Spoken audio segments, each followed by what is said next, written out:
automate your Terraform? No more manual executions, no more guesswork, just smooth, efficient infrastructure changes at the push of a button? Well, I've got great news for you.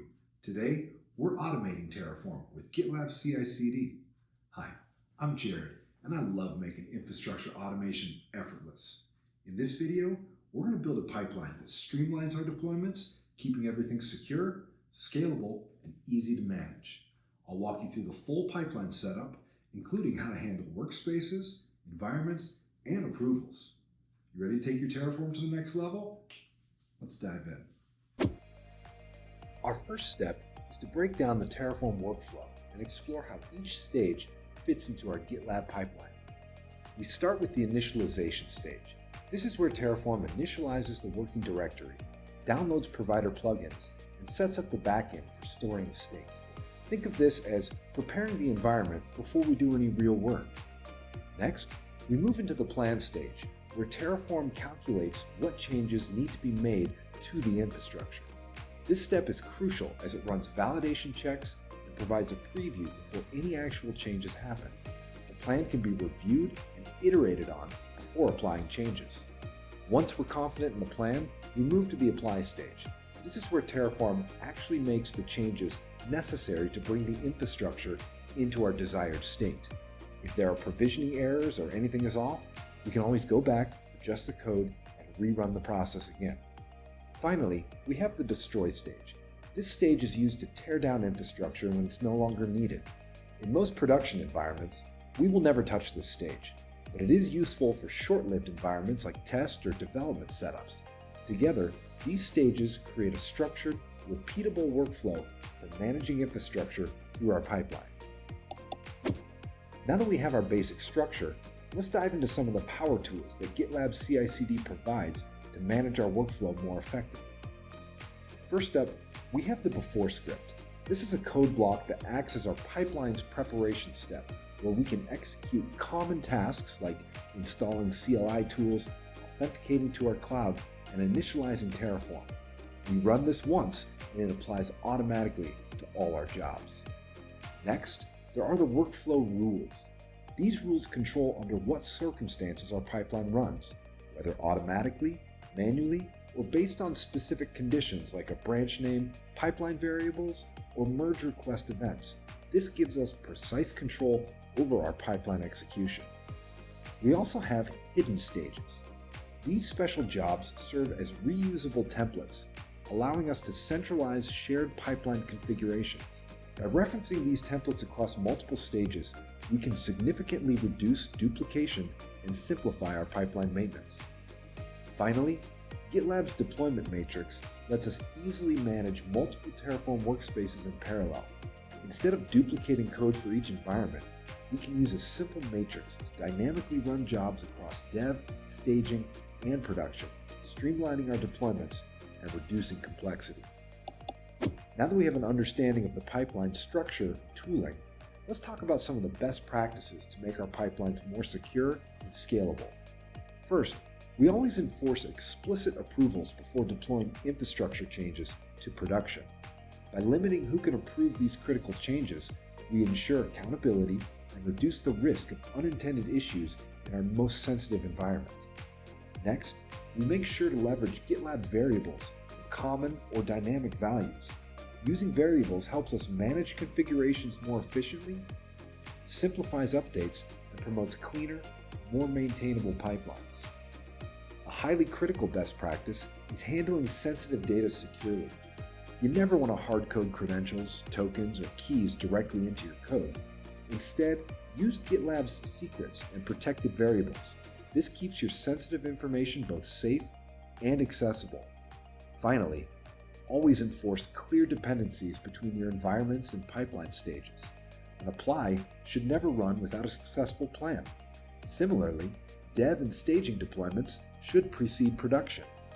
This sequencing ensures changes are tested and validated thoroughly at each stage, reducing risk and ensuring smoother deployments. All right, let's dive into the heart of our pipeline. But before we do, I want to note that GitLab pipelines are highly flexible. What I'm going to do is walk through just one approach that highlights some key principles. Your setup should fit your organization's requirements, so adapt as needed.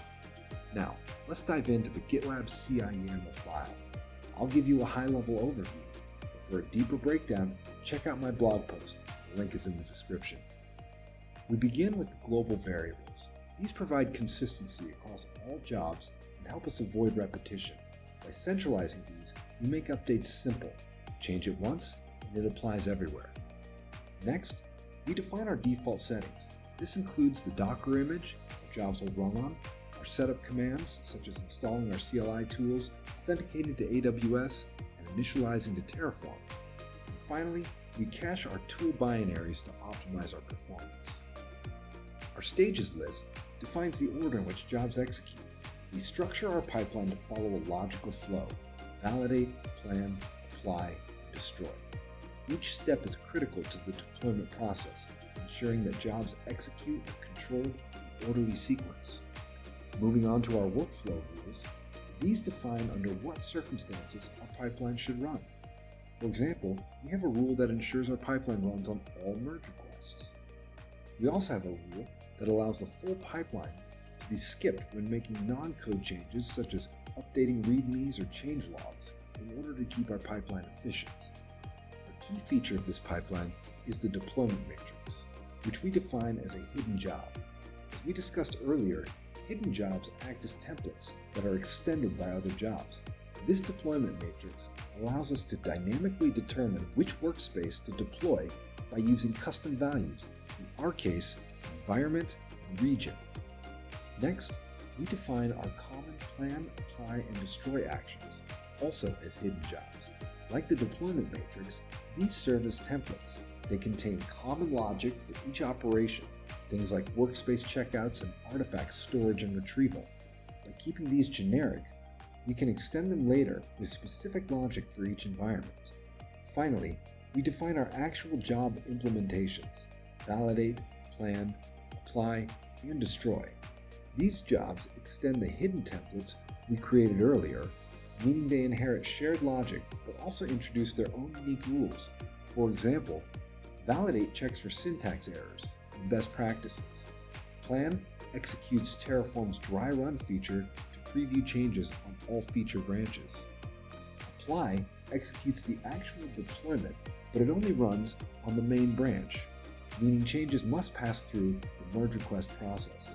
Destroy allows for a controlled teardown and also must run through the merge request process. This approach ensures each job is modular, reusable, and easy to maintain. And that's our pipeline: structured, modular, and efficient. By using hidden jobs, workflow rules, and deployment matrix, we keep everything flexible while still enforcing best practices. Okay, now that we walked through the pipeline, you should have a solid understanding of how to automate your Terraform deployments with GitLab CI/CD. If you want to go even deeper, I got you covered. Check out my blog for a detailed breakdown of each section. The link's in the description. And you know how I feel about hands-on practice, so clone my repository, play with the code, and get your hands dirty. But the party's just getting started. Next, we're tackling GitLab runners, how to set them up, how to configure them, and how to deploy them for real-world infrastructure automation. Subscribe so you don't miss it. Hit that like button, drop me a comment so we can keep talking Terraform. Alright, that's it for today. Keep automating, keep optimizing, and Terraform smarter.